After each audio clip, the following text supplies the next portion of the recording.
Hello, this is Jared Brown. Right now I'm in Ciudad Juarez. It's December 22nd, 2017 at approximately 10:56 p.m. This evening I went to the basketball games at UTEP. There were two different games for the Sun Bowl Classic. When that was over, I walked back towards Juarez, where I'm staying for 3 days while I'm waiting on a train to go back to Seattle and then Alaska. As soon as I crossed the bridge, I saw a group of cops, and they didn't say anything to me. And then I kept walking a little bit, and there was another group of cops, and they said it was 4 of them, 1 female, 3 males, and one of the males said, "Hey boss, come here." I said, "Okay." So I came over there, and he said, "Hey, we just need to check you. We're going to check you. We want to make sure you don't have drugs. What are you doing here?" A lot of stuff like that. So they checked me, and they just asked me a bunch of stupid questions and kept asking me if I was using drugs or had drugs or if I was drinking, this sort of thing. And then finally they said, "Okay, we're going to take you to the station because we need to check your thumbprints because we want to make sure that you're not a criminal or something like that." I said, "Okay, there's really no reason for that because I haven't done anything wrong. But if you want to go, we can go, no problem." And then while we were waiting for a second, I told them, "You know guys, this is not right. It's not fair. If you guys want to go, we're going to go, but it's not right. And you're not treating me right. I come here because I'm a traveler and because I like to stay here, and I've been coming here for many years." And then I told them, "You know, the reason that people don't want to come to Mexico is because they think they're going to be mistreated by the cops. And it just isn't right for you guys to mistreat people for no reason." And then the female cop, she said something like, "You know, that's right. It's not good. What's going on here?" And the other guy said, "Okay, adelante, like go forward." And he pointed in the direction to my hotel. So I went walking, and I walked towards my hotel, and I walked through this main road. I can't think of the name of it, but it's like a plaza where everybody kind of walks and stuff. And it's right in front of the cathedral. So I take a left on that, and I walk towards Avenida Lerdo. And before I get there, a block, I believe before, 2 blocks, right at the railroad tracks, there was another group of guys.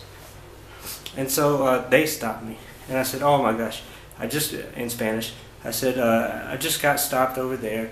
I don't understand why you guys are stopping everybody for no reason. What's going on?" And the guy said, "Oh, you're going to give me a bad attitude, this and that." I said, "No, I'm not giving you a bad attitude. I'm just asking you a question because I don't understand why I'm being stopped. I just want to go back to my hotel where I'm staying." And he goes, "Oh, we're going to check you, you've got drugs." So they check me, and they're asking me a lot of questions. They take everything out of my pockets. They're passing my wallet around. I'm trying to keep an eye on my wallet for obvious reasons, right? And the guy keeps saying, "Oh no, look at me when I'm talking."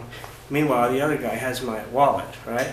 So I said, "Wait just a second, I'm trying to watch this guy." And this guy keeps sniffing my wallet, keeps putting his hands in there, and moving my money around. And finally the guy said, "Okay, give him his money." So he's not nervous. So he gives me part of my money. And I said, "Oh, there's more in there. There's more in there. There's more in there." And he kept holding it. And he was giving me 1 bill at a time. Meanwhile, the other guy's getting my attention. So finally, after a little while, he gave me back all of my stuff, and he told me to put it in my pockets. And meanwhile, I've already been asked 3 times about my cigars. He kept asking me about the cigars, and I kept answering him. And then this guy pulls the cigar out and he sniffs it and asks me where's it from and how much it costs and this sort of thing. And I answered his questions. And then the other guys are talking to me. They're asking me more questions. So I'm looking away.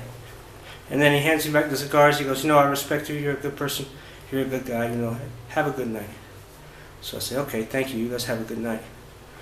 And so I start walking towards my hotel. It's only a couple blocks from there. And when I got about a block from my hotel, I looked in my wallet, and I noticed that $40 was missing. Every time I talked to the cops and in Mexico, after I talk to them, I check and make sure I have all of my stuff, because I've been coming to Mexico for 11 years and I know how these guys operate. So I checked, and after the first time I was stopped, everything was there.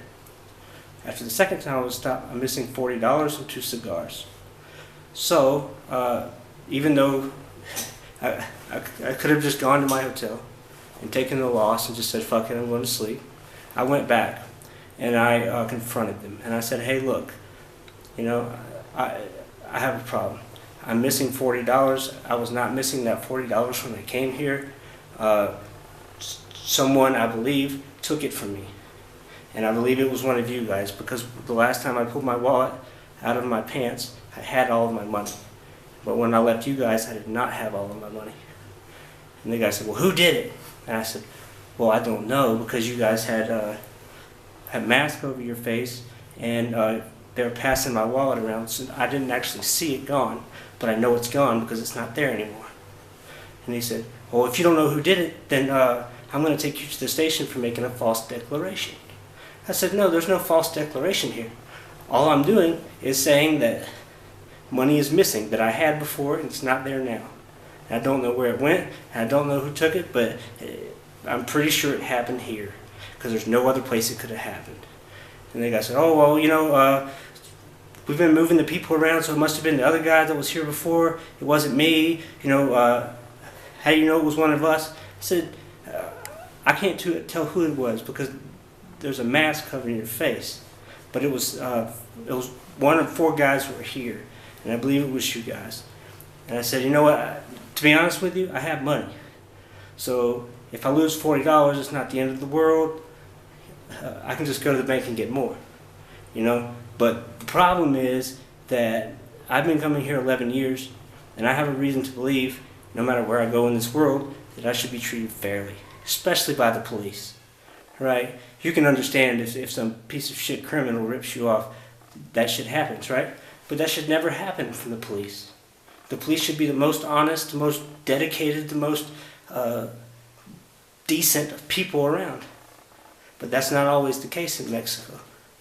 And anywhere else too, but especially in Mexico. So I started talking with the guy, and I explained to him pretty much over and over, basically what I just said. You know, I don't think it's right. It's my money. I don't understand why it's gone. And he said, well, you can see your cigars are on the ground, and they were broken up. And I said, yes, I can see that, but why are my cigars not in my pocket? Why are they on the ground? Why did someone keep them from me?